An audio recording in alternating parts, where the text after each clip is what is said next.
Y'all, imagine being married, asking for a divorce for a specific reason, and then regretting that shit later. Okay, so there was this woman on TikTok who made a video about her friend. So her and her friend went out recently, and her friend was married for 11 years to a man that she thought they were going to be together forever and ever and ever, because they were just a super cute couple. They had a really good dynamic, and they got along really well and never had crazy issues, right?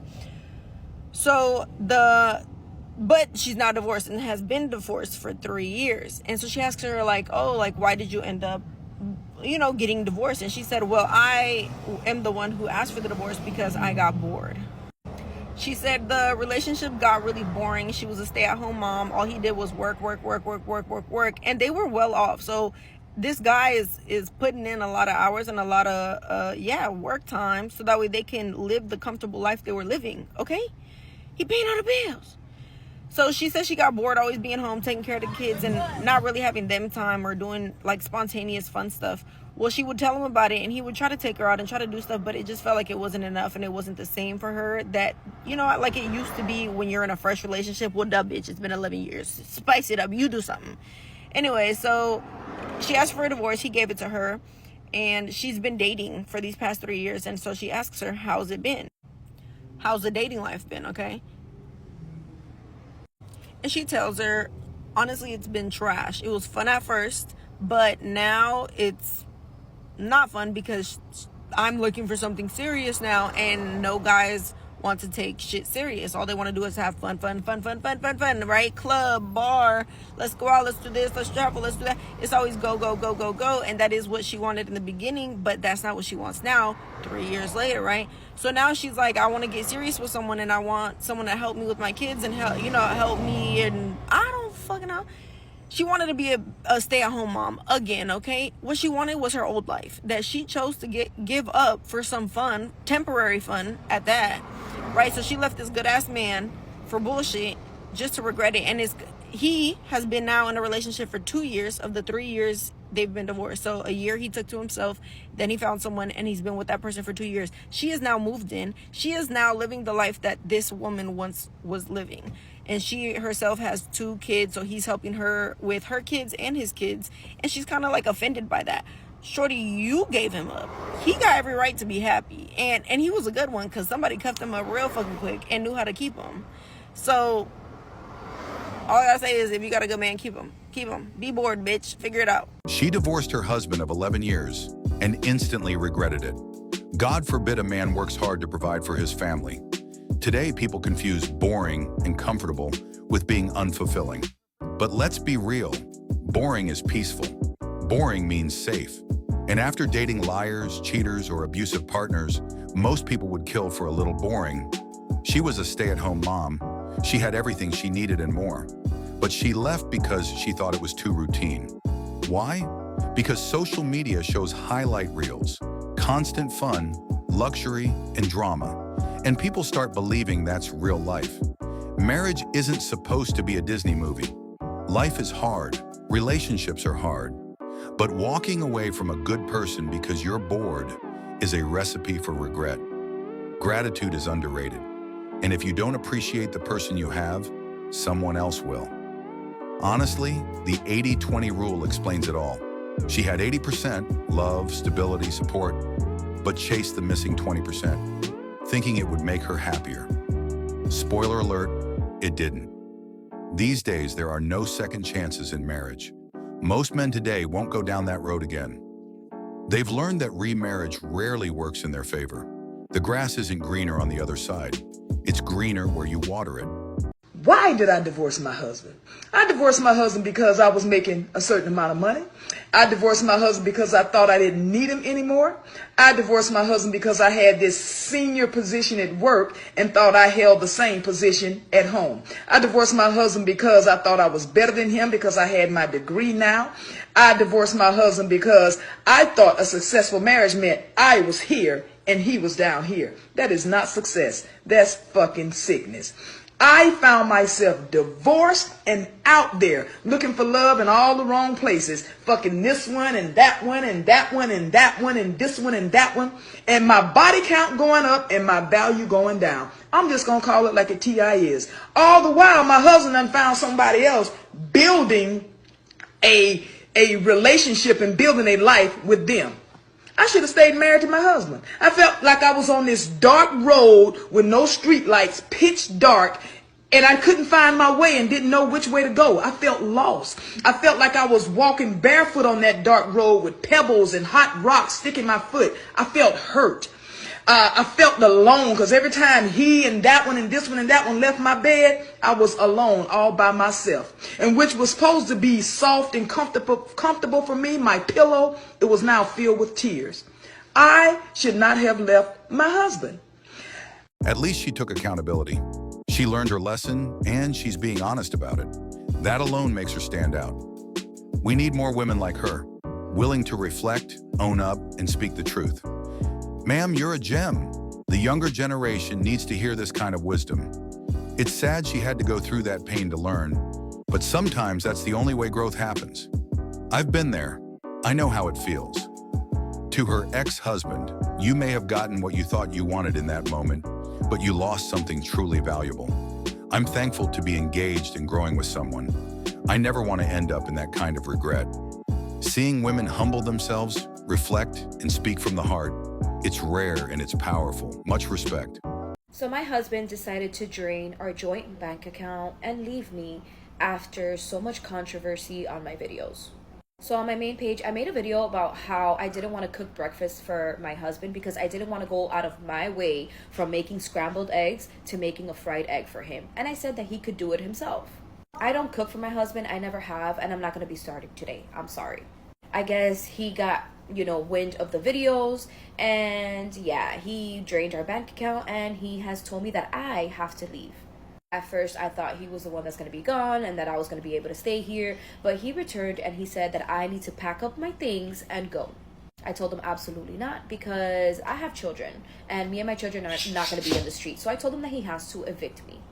And the one that gave him this idea of leaving me was his birth giver. Yes. His mother was the one that gave him the grand idea to leave me after 15 years. It's honestly ridiculous and disgusting that this is even happening right now. No, he didn't just walk away. You gave him every reason to leave. Congratulations to him for finally opening his eyes and walking away from the chaos. How can you expect a man to stick around when you treat him and his child like trash? Honestly, the real question is, how did he even stay for 15 years? That's the part that blows my mind. He finally escaped that nightmare, and I love that for him. It's always refreshing to hear stories where men choose peace over punishment.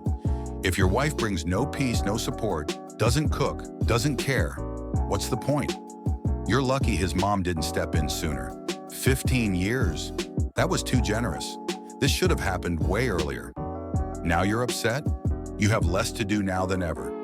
Maybe it's time to stop complaining, take accountability, and go get a job. You put yourself in this position. Don't expect sympathy now. And based on that clip where you admitted you don't even cook for him, whew, makes you wonder what else you lied about. He deserves better. And now he finally has the chance to find it. At the age of 54 and 2 divorces later, let me give you the marriage advice I wish that I had listened to. Love is not enough. Marry for character, not just chemistry. You're not just marrying them, you're marrying their habits, their debt, and their family drama. Marriage will never fix loneliness. The wrong person will make it worse. You can't marry potential. You're not a life coach, you're a spouse. Being alone is way better than wishing you were. The right person will make you feel safe. The wrong one will make you feel small. We'll figure it out is not a financial plan. Some people don't want love, they want control. Learn the difference. You should be excited to marry them, not just relieved that they finally committed. Be prepared to marry the whole family. Period. Hope that helps. You forgot to say marriage is about forgiving over and over again. Marriage is about loving the unlovable. Marriage is not a feeling, it's a commitment. Marriage was constructed as a social contract to benefit your means of survival. It had nothing to do love or emotion. We have been manipulated into meshing emotions into it. I was lonely in my marriage. Now that I'm single, it's funny as I don't feel lonely anymore. I feel empowered, happy, calm, and excited about my life. The ring, wedding, and title is all cute until it's not. If your values do not align, do not sign that marriage certificate. I'm doing really ugly crying because, oh, I didn't know my cat was in here. She must have thought I was crazy. Oh, I'm just really realizing that my marriage is over and it's really bad. Oh, I'm really sad. A woman won $1.3 million in the lottery, and the first thing she did was divorce her husband. Denise Rossi won a cool $1.3 in the California state lottery, but kept her winnings a secret from her husband. She filed for divorce a few days later, and when the divorce was finalized, her husband Thomas still didn't know about her winnings. 2 years later, he discovered the truth and sued her for non-disclosure. 5 years after that, the judge awarded him half of her winnings, just around $600,000. It's not smart to be shady in divorce, but I still think at $600,000, Denise would have said she got the better end of that bargain. He walked away with $600,000 in a divorce. But more importantly, he gained something priceless: peace. That's a win-win in every sense. Honestly, he didn't just win financially. He won mentally, emotionally, and spiritually. He's the clear winner by miles. Some men are out here escaping dragons, and he just slayed his. Apparently, she tried to hide assets during the divorce and ended up forfeiting her claim. Play stupid games, win $0. He got the full judgment and the freedom. It's always about the money now. Loyalty and love, rare qualities in this modern era. The sad truth is, a good man would spend that money on his wife, but many modern women would only spend it on themselves. Funny how today's women will gladly lose a loyal, high-value man, a man 100 million women would dream of having, just to hold on to temporary, material things. He won big, and she lost more than just money. This is your friendly reminder that if you're in a marriage where your husband's an asshole and he's not supportive and he doesn't give a shit about your feelings, divorce his ass. Divorce his ass. It'll be the best thing that ever happened to you. And before rumors start flying around, this has nothing to do with my marriage now and everything to do with my first husband. That man was an asshole when I was with him. He's an asshole to this day. He'll be an asshole to the day you put him in the ground, okay? Today we were at our son's 5th grade graduation. Slideshow pops across. There's a picture of our son in this little crab outfit that he wore in the hospital when he was first born. And I was sitting there thinking, I don't even remember most of my 5th graders' newborn days. And you want to know why? Because I was in the pits of hell in postpartum depression, and the husband I had at the time did not give a shit. He didn't care at all. 4 days postpartum, 4. I had fractured my tailbone in labor. I was sitting on a pillow. My milk had come in. I was engorged. I was in lots of pain. Members of our church did a meal train for us. They brought over food. He's in the kitchen heating some up. I put the newborn baby and our other son to bed. I was in the living room, on the couch to eat at the coffee table. I walk in the living room, sit down in front of the recliner, hook up my breast pump, and start pumping milk. Will remember this until the day I die. He slammed his fork on his plate and he said, "Can you not go somewhere else to do that? I'm trying to eat and you're grossing me the fuck out." Sorry.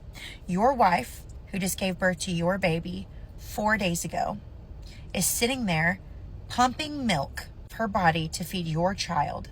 The breast you've seen 900 times, pumping milk to feed your new baby. And you're telling her at 4 days postpartum that she grosses you the fuck out. Weeks after that, horrible postpartum depression.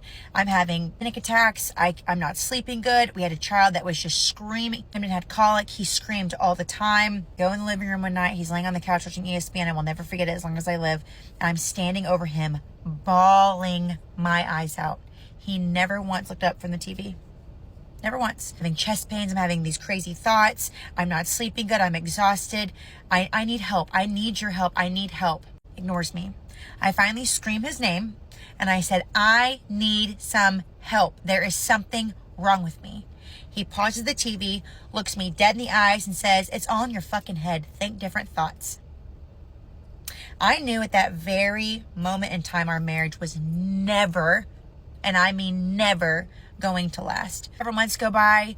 I'm 5 months postpartum. I'm 125 pounds soaking wet, a size 3-4. Up for lunch one day at work. We go to Mazzio's to get lunch. He says, why don't you eat some off the salad bar? It's probably time to start losing that baby weight.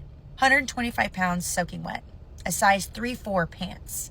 And he tells his wife, 5 months postpartum, it's probably time to start losing the baby weight.